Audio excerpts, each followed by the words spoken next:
Good evening and welcome to the Business Day. I'm Andrea Chisholm. As part of efforts to redefine Jamaica's economic landscape, the Jamaica Manufacturers and Exporters Association, as well as the Jamaica Productivity Center, have signed a memorandum of understanding to boost manufacturing and export. Sandy Williams reports.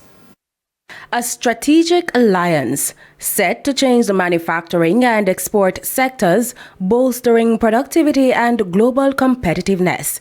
The agreement establishes a dynamic framework for collaboration between the Jamaica Manufacturers and Exporters Association, JMEA, and the Jamaica Productivity Center, JPC.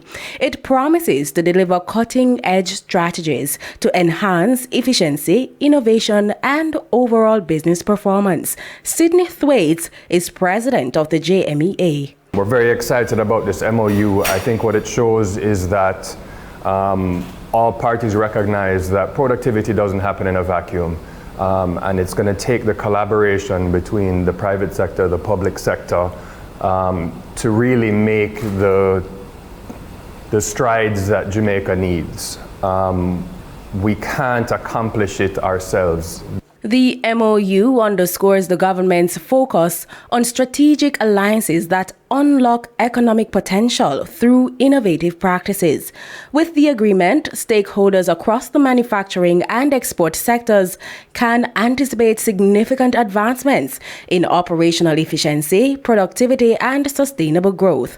Labour Minister Pernell Charles Jr. believes that the collaboration is a vital step forward for Jamaica. This is a step in the right direction.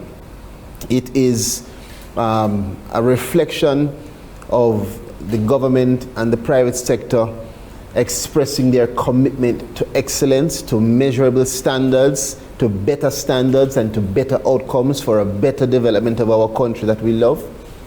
And I do believe that we will see a lot of positive. For the Business Day, I'm Sandy Williams. The VM Group says it has taken a major step in tackling the country's pension crisis. VM Pensions Management, a subsidiary of the VM Group, has teamed up with the CB Group to provide an approved retirement scheme for over 1,300 employees. It comes at a time when less than 20% of the workforce is covered.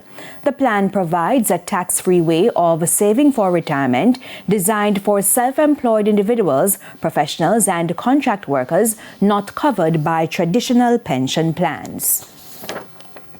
Banks and cambios are selling the American dollar for an average $156.84. The Canadian dollar is being sold for $111.27.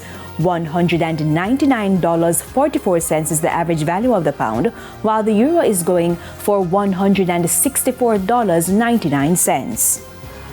And to the stock market now, the JSE index declined by 1,626 points today, while the junior market index declined by 31 points. 118 stocks traded with declining shares, outnumbering advancing shares almost 2-to-1. The 36 stocks which advanced were led by General Accident, KLE Group, Productive Business Solutions 9.5% perpetual cumulative US dollar shares, Cygnus Credit Investments 8%, and Lasco Financial Services. Meanwhile, the 66 declining stocks, including Sterling Investments US dollar shares, Margaritaville Turks US dollar shares, Cargo Handlers, and JMMB 9.5% preference shares. 16 stocks traded firm. And that's it for the Business Day. I'm Andrea Chisholm. Good evening.